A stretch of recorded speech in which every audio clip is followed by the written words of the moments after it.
All right, well, those were some of the highlights from the hashtag festival that was recently held by the Namibia Media Holdings. And that was just, of course, for us to stall and give the adjudicators a bit of time to speak amongst themselves as to who they feel took this particular debate. And I'm joined by one of the adjudicators, that is Clinton Mwinyo, here to give us feedback. So without wasting any more time, Clinton, how was that debate for you?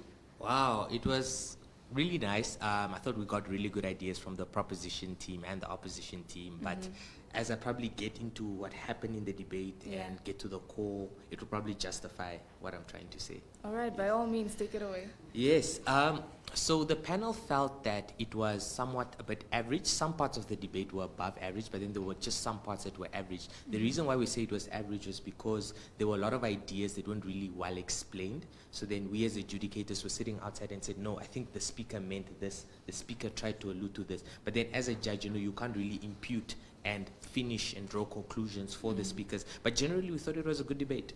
All right. Yes. So let's get into it, because the viewers are probably wondering, they're probably biting their nails thinking of who took that informative debate as to which side the adjudicators went. So do us the honor. All right, so long story short, there were a few clashes. So what I'll do is I'll first start with the constructive feedback, and then I'll just give the call, because usually I know learners, they get very excited or a bit upset when you start with the call, then they actually stop listening. So the first clash was on the issue of the model. So what we hear from the proposition team was when they give us a model to say that this policy will be optional, and as in teachers don't really have to be forced to actually opt into this model of the bonus things. They probably have a vote. Actually would have liked it if they just explained a bit further, like who's going to decide. Is it probably going to be the teachers' labor union? Is it going to be the HODs of the school? But then that was the model that we got. But more than that, they also tell us that the finances will come from external bodies. This is where they talk to us about some of these nice private entities that already exist in status quo that usually fund education and so forth.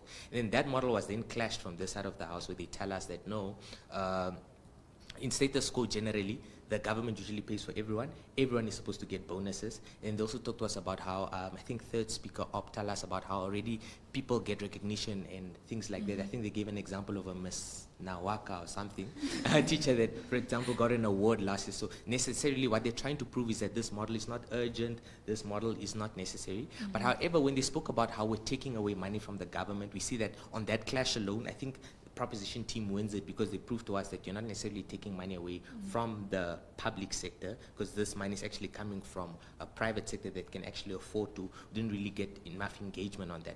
But on the second clash, actually there are 5 clashes, but I'll just get to the major 3. Okay. The second clash was basically how does this policy affect the teacher? How does this policy affect the learner? On the clash of how does this policy affect the teacher? So like you hear the side of the house tell us that no, there's going to be better accountability, because now teachers that necessarily don't do well will then be forced to not necessarily be fired or something, but then we start identifying who these teachers are. Therefore, it means that they can easily, like, we can just take them away and then take teachers that are more passionate. But then more than that, they talk to us about how you encourage teachers to work hard, because now teachers will be incentivized to put in more effort when it comes to classes and so forth. But then that was then clashed with this side of the house, where they say to us, look here, some teachers are just inherently passionate, but the issue is you need to understand that the background that these learners, for example, come from.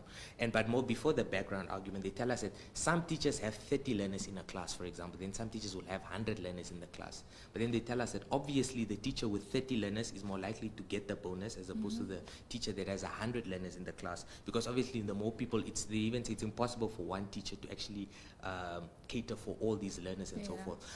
We do get engagement from the setup here, where they talk to us about the external factors, to say that no, what we're going to do here is they tell us that no, what we're going to do is if a teacher has extra classes, or if a teacher, for example, does the extra mile, take into consideration where they come from, which school they're from, we will make an allowance for them to maybe be susceptible to the bonus. But then again, it's not really clear what does that mean. But then to a certain extent, we just felt maybe it needed some sort of engagement on that. So then again, on that clash on in which world will the teacher be more incentivized and so forth, there's also a part about how teachers often decide to be, they opt into being teachers as the last resort, as you alluded to as well earlier. With that, I think no one really won on that clash, because it was not a clash about are teachers really passionate or are teachers not passionate at all. I think both teams actually managed to prove to us that generally we are not sure if a teacher just wants, if Mr. Irako and Ms. Perpetua want to be teachers because they love to do it, or it was there's an generally opt-out. There's generally no Yes, measure for there was no passion. measure. I think both teams actually do a good job to prove that actually they want to do it and them saying maybe they don't. You know what I mean? So I think both teams actually do a good job on that. So now on the last clash now, which was in which world do we get better academic results for the kids? Yeah. And this is where the debate boiled down to. We felt like to a certain extent, this is where we gave the debate to the proposition team. I don't know if you clap hands or are we allowed to clap hands? Yeah. This is where we gave the debate to the proposition team because we felt like the opposition team had really, really good ideas that just weren't really well explained. Because when they talked to us about how the accountability mechanism, about the solvency thing, killing two birds with one stone, the engagement we get here is that a bonus is a right, not a privilege. But then it's just left, it's not really well explained. Maybe if that was maybe well elaborated on, it would have made more sense. But then more than that, you hear a nice POI from third speaker up where they tell us that don't you think teachers will just let their teachers, let their learners pass automatically? Yeah. Because because obviously they want to get that bonus. But then the response we get from third speaker prop here is that no, to a certain extent, when you get to external exams, whatever, you have a different teacher that will be marking the results. But then again, I felt that's them kind of running away from their setup because they said this thing is optional, but then now it made it sound like now everyone has to do this model. But then to be fair, opposition doesn't point that out. So then in our world, we can't just say it's a contradiction because the other team has to actually point it out. But then for those reasons, that's why we gave the debate to the proposition team.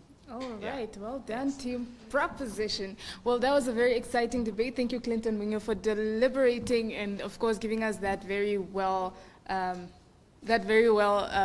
articulated feedback. So for now, MyZone is of course aware that the schools are starting with the exam and we don't want to deter or take people away from their books. So the Straight Talk, Straight Talk will be put on hold for a little while, but do stay tuned on our Facebook page. We'll give you the latest updates as well as when you can expect another edition of Straight Talk. Until then, thank you, Academia, and thank you, Concordia, for joining us in studio today, and thank you especially for watching this very informative edition. Until next time, of course, keep an eye on our Facebook page.